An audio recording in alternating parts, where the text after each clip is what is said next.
Hi guys, just doing the review for Obi-Wan Kenobi, the first episode.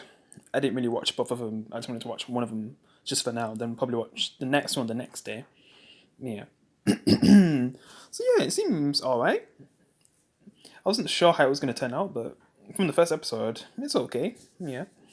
I mean, I basically started Star Wars from, I guess, the prequels when I was like 6 or 7. I used to watch them with my cousin in Manchester. I mean, that's my first experience with Star Wars. So when it came to Darth Vader and all that, and Anakin becoming Darth Vader, I had no idea. That was kind of a twist for me because I never really, I also didn't really watch the original movies like Episode 4, 5, and 6. Yeah, like my introduction to Star Wars was the prequel movies. So yeah, this is kind of having this show is kind of really special in that way, and I just wasn't really sure if it was going to be done right, but from the first episode, I guess there's hope. Hopefully, episode 2 is good as well, which people can watch that right now. I can watch that right now, and I just hope by the end of the season, it's a satisfying show. So at least we've got Mandalorian and Obi-Wan Kenobi. I just really hope someday they'll have good movies again. Yeah, because the recent movies haven't really been that good. I mean, I guess you can say Rogue One is probably the best we've had, but my only problem is since I'm a Halo fan and I realize that they basically stole, Halo Reach's story, it's hard to ever love Rogue One. Say if I never played Halo Reach, I probably would love Rogue One. Probably, yeah, it'd probably be my favorite Star Wars movies. But since I've played Halo Reach and it just basically copies the entire story, yeah, it's basically the same. Like if you've played Halo Reach, then you've already watched Rogue One. If you've never watched Rogue One, so yeah, but back to Kenobi. Yeah, we basically see like a version of Kenobi who is just beaten by what's happened after Order 66, because he was supposed to train Anakin because he was the chosen one. But you know what happens if you've watched Episode 3 of the original prequel movies. Yeah, and he has to fight Anakin. He defeats him and he just leaves him, and then that's when Palpatine takes him and then makes him become Darth Vader, and we get the famous "No" scene in it. Yeah, classic. And I don't know when we'll get to see Darth Vader. I don't even know if we even see him in Episode 2 or maybe a little bit. Who knows? Like at the end or something. Because that's what they normally do. Like at the very end, they'll show like the villain who we've been waiting to see, and then we have to wait next week to see it. Like, because when it starts, like with having 2 episodes released all in the same day, and man, Stranger Things, the final seasons are at the same time. Which I'm actually going to be rewatching the old show, and then the old seasons, and then reviewing them. Yeah, because since it's the end of Stranger Things, like Netflix's biggest show, I have to rewatch it, man. Yeah, and I'll definitely review it as well. Like every season, from season 1 to 4. And I don't know if yeah, I need to focus on Kenobi because there's a lot to talk about with Stranger Things. So yeah, I don't want to go off topic. As for Leia, I like the actor they got for Leia, the actress, the little actress, Kid Leia, so cute. And she definitely has the personality of Leia as well. It's just perfect. They definitely did a good casting for Leia. Can't really say anything about the kid Skywalker because I don't even know how much is going to be a part of the show. Seems like they're going to focus more on Leia, especially since she got kidnapped. So, the usual. I don't mean that in a bad way because she can definitely, when she gets older, put up a fight. But yeah, she just tend to get kidnapped. Yeah, or held hostage. But yeah, I do like the Leia actress who they casted. She seems really fun. Yeah. But yeah, she basically gets kidnapped, and Kenobi's mission is to save her from the father, who I recognize that guy from Dexter season 3. Well, he was the villain in Dexter season 3 and Sons of Anarchy, the later seasons.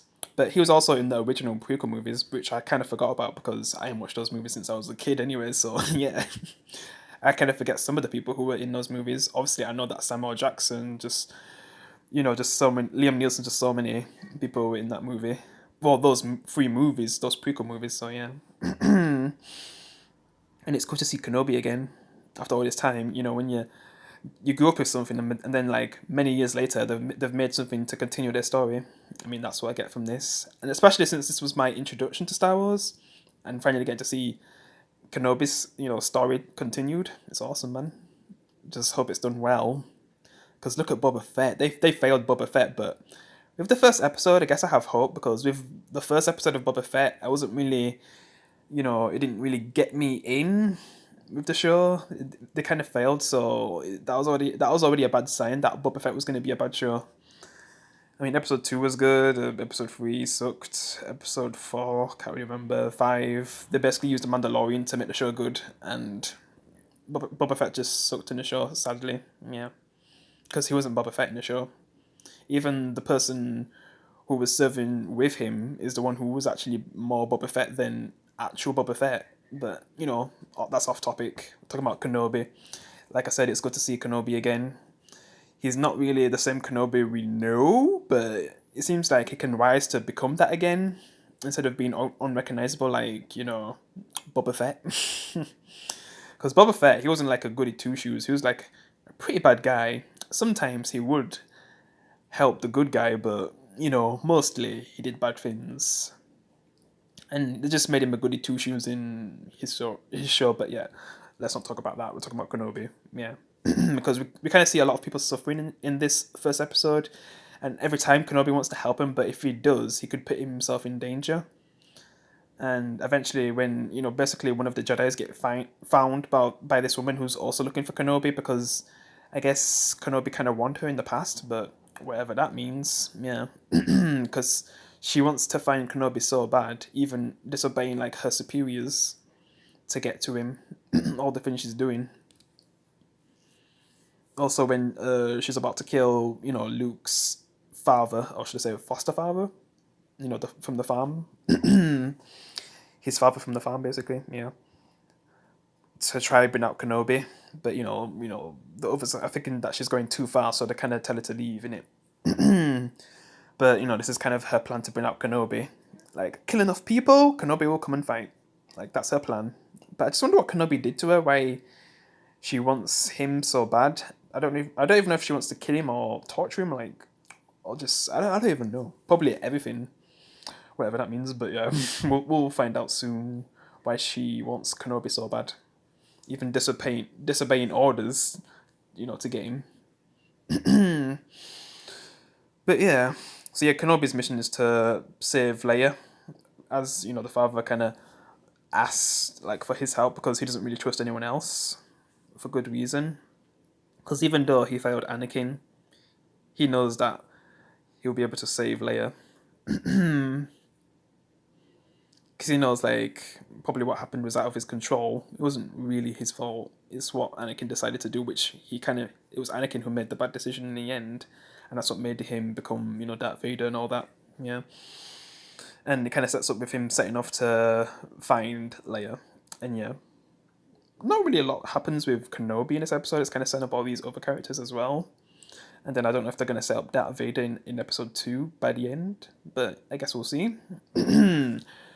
Because I don't even know how long it's going to take for Kenobi to find Leia. But I guess we'll see. Yeah. And yeah, I'm just going to end it here for the first episode. I guess I'll review the next one tomorrow. So yeah, definitely a good start to Obi-Wan Kenobi. Hope the whole show's good and it doesn't go downhill like, the Book of Boba Fett. But I actually have hopes for this one, so yeah. And maybe Star Wars isn't dead.